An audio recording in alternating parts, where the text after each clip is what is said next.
You ain't received it yet, because that word received, katalambano, means that you have processed it on the inside of you. That means you meditated on it. When you received it, you meditated on it.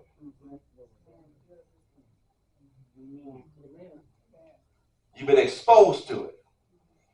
And we've been exposed to a lot of information, a lot of teaching, a lot of different churches, a lot of different doctrines. And we got to figure out which way is right. And God don't want to just leave us up to to our circumstances. And He don't want to do that. And He don't want us struggling. He don't want us to be encumbered about with all of the various rules and regulations and hope that someday we will somehow be sanctified or somehow be fit for the master's use, as it says, and prepared unto every good work, right? That's what we want to be prepared unto every good work and fit for the master's use. But Jesus already gave us those things. He gave us the tools. I'm going to give it to you this morning. Some real simple stuff. They can help kind of redefine your life. And I'm going to give you a path to walk on. And, as I've always done. Nobody can accuse me of that. I put the principles out and say, this is the way we walk. Amen? Amen. And so hopefully in a more Moffett translation, modern contemporary version, without the thous and these and the King Jimmy's language, and just regular English. This is how I've interpreted what sanctification is all about. And this is what I've processed through my whole life. And that's why we said on last week, sanctification is about simplifying. It's about simplifying. I said less is more. You heard it before, right? Less is more. You're trying to get dressed, say less is more. Sometimes the women, I'm just saying. I mean, you know what I'm saying? They got all the accessories. Hey. My wife. I say, she say, how does it look? I said, that look good. Then she come back another time. How does it look? I'm like, we going past that? Just stop at, that looks good. Don't try to add to it.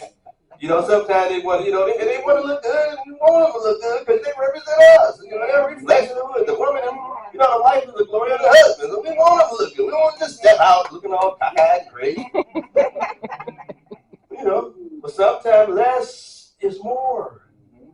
Sometimes in churches, less is more.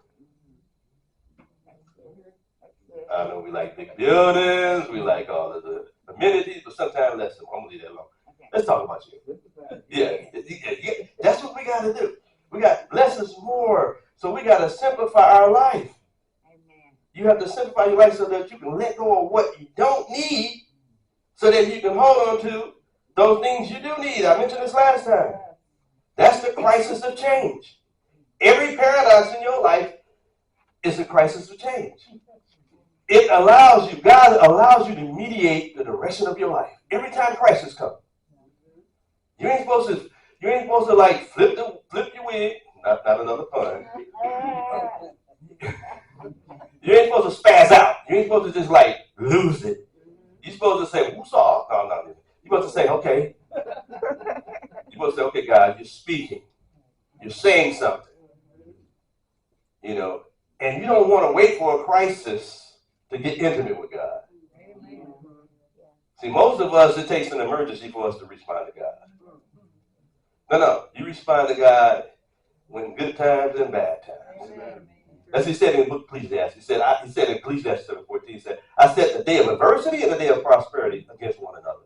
So you're going to have it. That's why Jesus told him, I make the rain to fall on the just and the unjust. The sun to shine on the just and the unjust. Right? So sometimes you just got to learn how to discern the moment. And what his voice is saying and what his intentions are. So that in the midst of that, in the time of crisis, you can say, okay, what is it that I need to hold on to? And what is it that I need to let go of? Could be a mindset. It may not be a person. Could be a job. It could be a friend. Most of the time, it's probably friends. People around you, somebody in your space. Am I right? I better leave it alone. Let me get me a drink here because people be kicking when you start talking about their surroundings. And then they try to figure out why they keep being Clark Kent instead of Superman.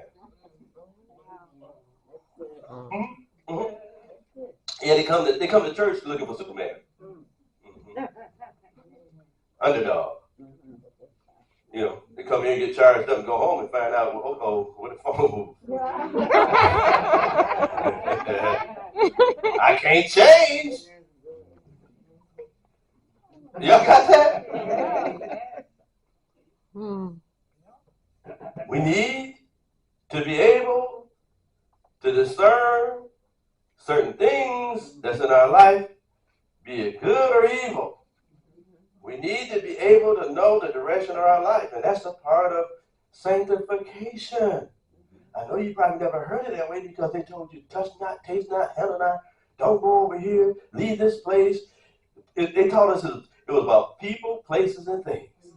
And that is a part of sanctification because that's a part of less is more, right? You got to downsize, right? When God is calling you to your purpose, there's some things that can't fit your destiny. And you have to have a reality check. Amen? Amen. And sometimes you're so narrow-minded that you can't see it. That's why you got to put people around you with wisdom to help you sort through life. I always say, show me somebody ain't got more than one friend. I'm going to show you somebody that's highly dysfunctional. I remember somebody used to be here, I brought it up and said, you always bring it out, ain't nobody got no friends. Somebody's got a dysfunction. Yeah, look at you. Ain't got a friend of hers. Yeah. Because you need people around you that's more afraid of your future than your feelings. We got friends around us. They don't want to step on your toes. And if they do, time out. Am I right? We like, we're done. It's over. And that, iron sharp iron. You need friends that's going to rub you the wrong way. You got to find somebody that don't mono with you on every issue you got. You need somebody to tell you, no, girl, you crazy. Dude, you got something going on in your mind. You know you need to stop that. We need friends around us that can point that out. We need pastors like that.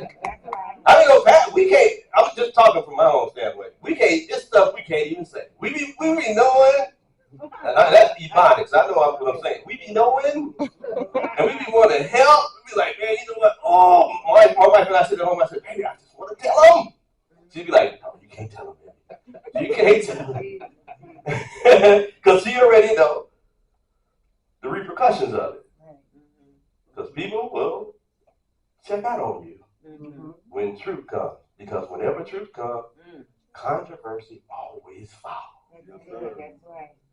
And when truth comes, normally you have to pick up the pieces. And some of us are bad custodians. Am I right? We don't know what to pick up because we don't have discernment. Because some things that are being broken off your life, you don't need to get it again. You don't need to pick it up. Some of that stuff needs to be brought out of the garbage. You have to be able to take that stuff and say, no. As much, I have an attachment to it, but it's no beneficial for me. It's not beneficial for me.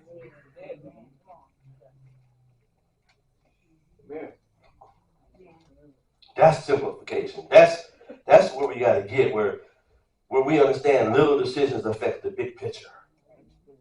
You know what I'm saying? Because that's a bigger picture. It's a bigger picture than you being here this morning. It's a bigger picture than you being married. It's a bigger picture than having kids. It's a bigger picture than being employed. It's a bigger picture. But we live there.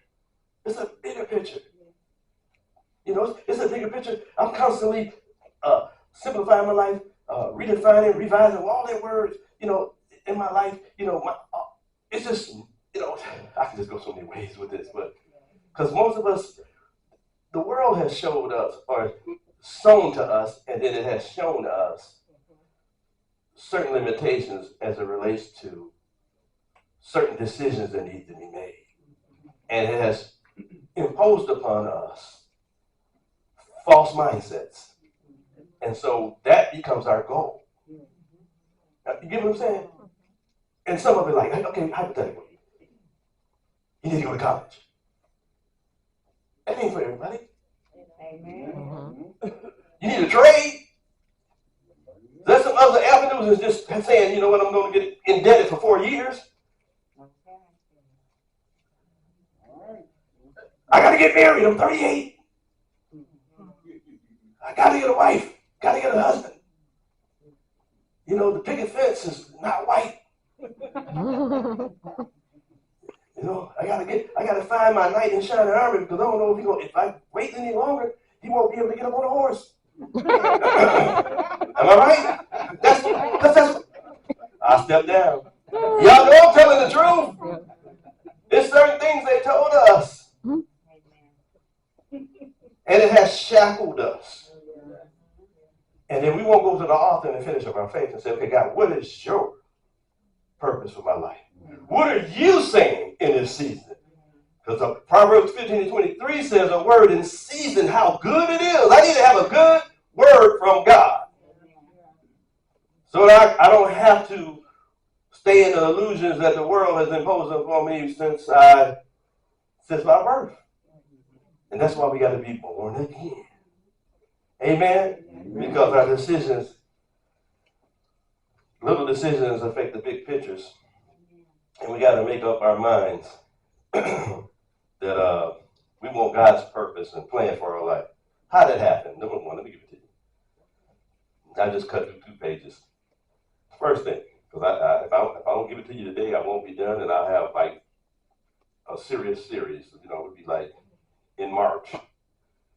Number one, if you're going to sanctify, if you're going to simplify, if you're going to bring less is more, this is the first thing you got to have. It belongs to every believer. This is a part of the Pentecostal spirit. Tell your neighbor it's a part of the Pentecostal spirit. See, now, the most of the Pentecostal spirit, we've been